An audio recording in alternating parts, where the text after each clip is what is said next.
आमच्या मैत्रीबद्दल जसं प्रियदर्शनी म्हणाले, की असं आम्ही एकमेकांना माहिती होतो, पण आम्ही ओळखत नव्हतो एकमेकांना.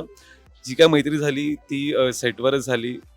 फर्स्ट ऑफ ऑल मला असं वाटतं, की आम्ही म्हणजे दोघे पण एकमेकांचा माणूस म्हणून आणि आर्टिस्ट म्हणून खूप रिस्पेक्ट करायचो आधी पण आणि आत्ता पण तो रिस्पेक्ट माझा खूप वाढला तिच्याबद्दलचा. कारण अ, तिची वर्क प्रोसेस एक वेगळी आहे, जी मला खूप आवडली. मला जवळून बघता आली, की पद्धत असते काम करण्याची एखाद्या आर्टिस्टची आणि एखादा आर्टिस्ट जर आपल्याला आवडत असेल आधीपासून, तर मला नेहमी असं असतं, की मी त्या ऑब्झर्वेशन मोडमध्ये असतो, की यार हा काय करतोय?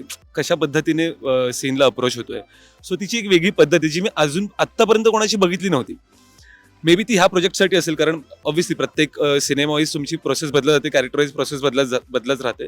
सो मी ते बघितलं आणि मला तिच्या कामाबद्दलचा रिस्पेक्ट अजून वाढला, की यार किती झोकून देऊन काम करते किंवा शी इज व्हेरी सगळेजण असतात, पण ते एक वन बीट एक्स्ट्रा असते प्रत्येक याच्यामध्ये, की नाही हे परफेक्ट व्हायलाच पाहिजे. म्हणून तू मगाशी विचारलंस, की भांडल्यानंतर काय तिचं असायचं, की नाही अजून एक छान भांडू शकतो आपण. शी वॉज नेव्हर सॅटिस्फाईड. मला तरी असं वाटतं, की तिला असं अजून एक टेक म्हणाले ती करूच शकते. खूप वेळ टेक करू शकते असं असायचं तिचं. आणि माझं उलट असायचं. पहिल्या टेकमध्ये येतं तेच असतं. दुसऱ्या टेकमध्ये मला काही नाही होऊ शकत माझं. सो मेरा वो म्हणजे ह्या फिल्मसाठी.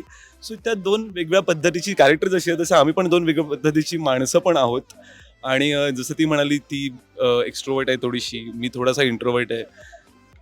सुरुवातीला तसंच होतं. आता थोडंसं बदललं असेल मे बी. पण सो खूप वेगळ्या पद्धतीची जर्नी होती आणि खूप मजा आली मला. तिच्याकडून बरंच शिकायला मिळालं मला या गोष्टीतून.